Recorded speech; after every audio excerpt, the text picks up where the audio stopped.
Experiência na área. Seja bem-vinda, doutora Eliette, ao Jornal da Mix. Para começar, vamos explicar, né, o que é essa síndrome nefrótica. Bom dia. Bom dia, Thaís. Bom dia, Marcos. Bom dia. Muito bom dia. Telespectadores ou teleouvintes? Teleouvintes. Muito bom. Eu, da Rádio Mix.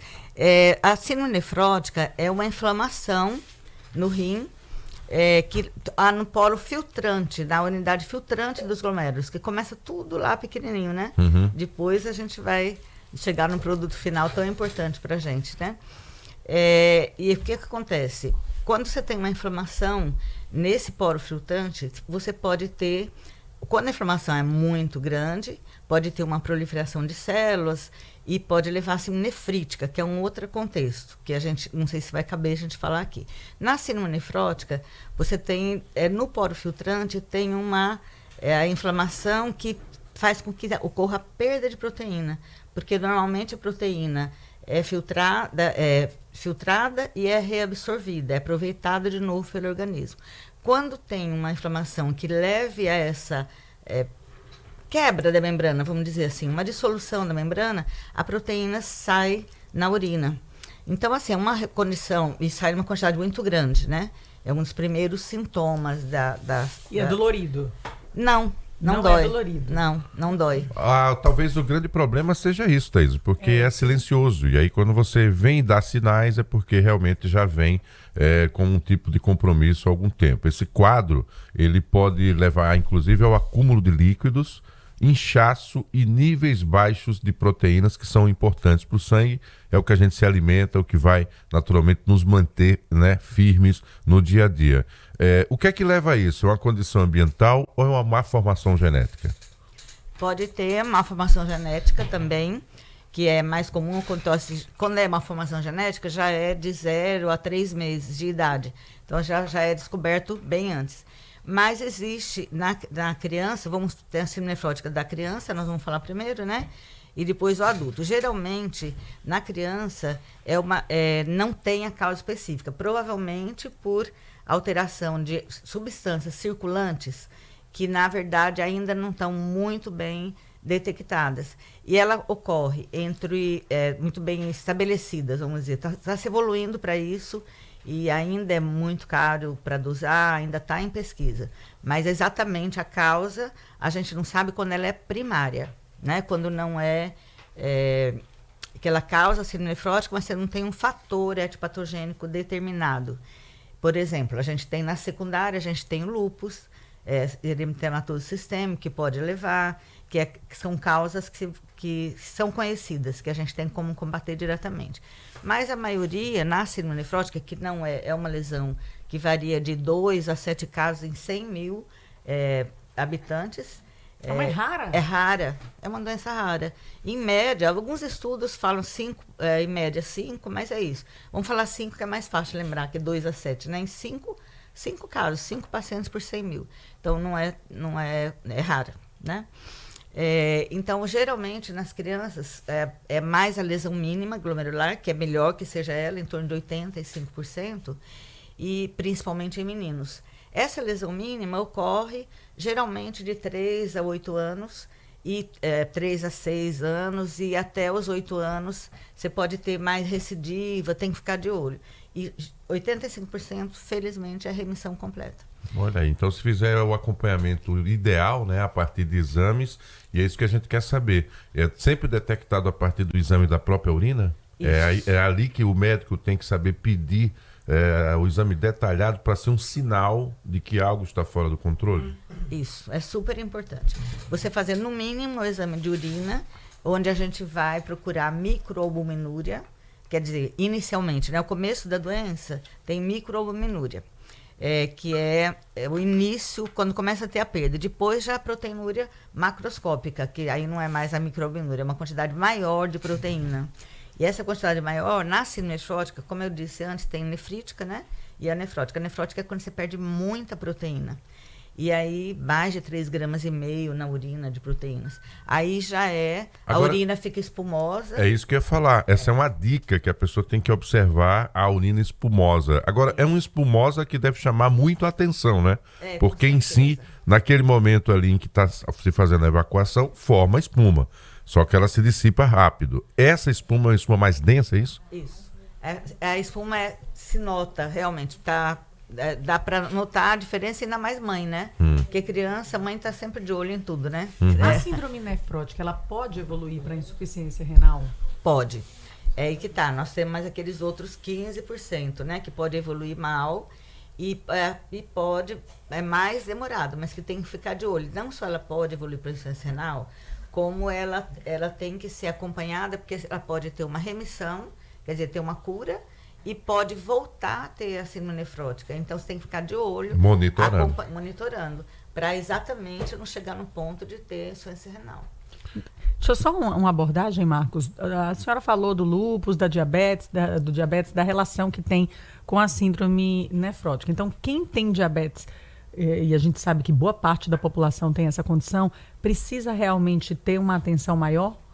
Com certeza absoluta. Aí a gente sai um pouquinho da síndrome nefrótica. Existe a síndrome, a proteinúria do diabetes, que aí é uma causa específica, não é essa lesão inicial que eu falei no poro filtrante, uma lesão já pelo próprio diabetes, onde você tem uma hiperfiltração desse rim do diabetes. Você tem a síndrome nefrótica do diabetes.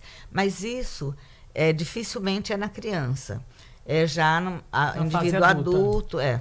Já é na fase adulta, porque, na verdade, esse rim está sendo submetido por longo tempo, né, a essa lesão.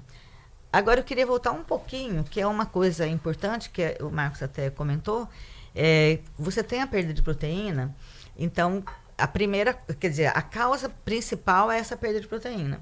Aí, o que acontece? Vai ter perda de proteína de sangue também. Por quê? Porque ele não está sendo reabsorvido de volta pelo rim, né, e está filtrando com uma quantidade muito grande. Aí você tem uma baixa de albumina no sangue e isso vai fazer com que tenha um inchaço, porque esse líquido, ele não fica retido nos vasos. Aí ele vai para o intestino, para o público em geral, não sei se é bom falar isso, mas enfim, fica retido o líquido no organismo. Então começa a ter, além da proteína na urina, o inchaço, principalmente de manhã, mas que vai aumentando também no decorrer do dia. O inchaço começa na face, mas pode se estender pelo corpo todo, que é a chamada anasarca, quando é um inchaço completo. Aí fadiga, vai ter aumento de colesterol no sangue também. Tudo quer dizer, a falta dessa proteína vai diminuir a síntese de outras e vai levar a outras complicações. Pode levar a coágulo sanguíneo, alteração de coagulação em geral, trombose, mas o início é aquela lá, a alteração no polo filtrante e aumento da perda de proteína. Aí vai desequilibrando, criando uma situação de desequilíbrio no corpo, que pode chegar a parte desses sintomas, além de uma perda de apetite, tá certo? Grande, e uma sensação de mal-estar geral aí no corpo, com dor abdominal, essa urina espumosa que ela chamou a atenção, e um edema palpebral.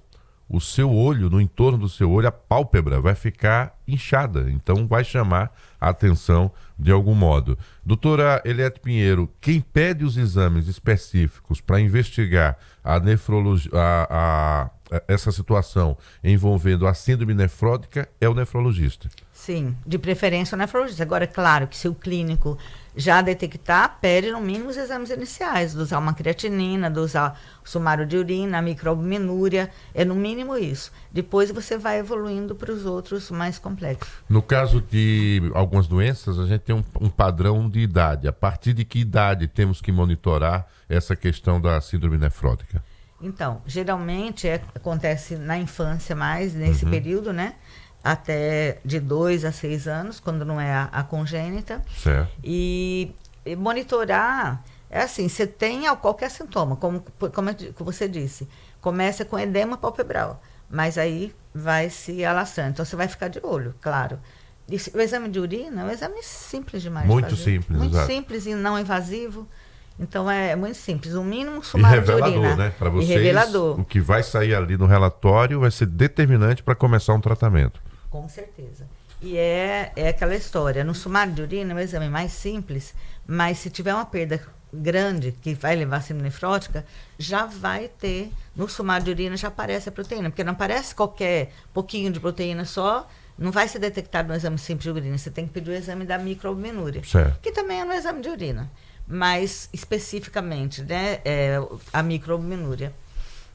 Doutora Eliette, para a gente finalizar, o que é que a senhora diria para familiares, parentes de pessoas que já foram diagnosticadas com essa síndrome?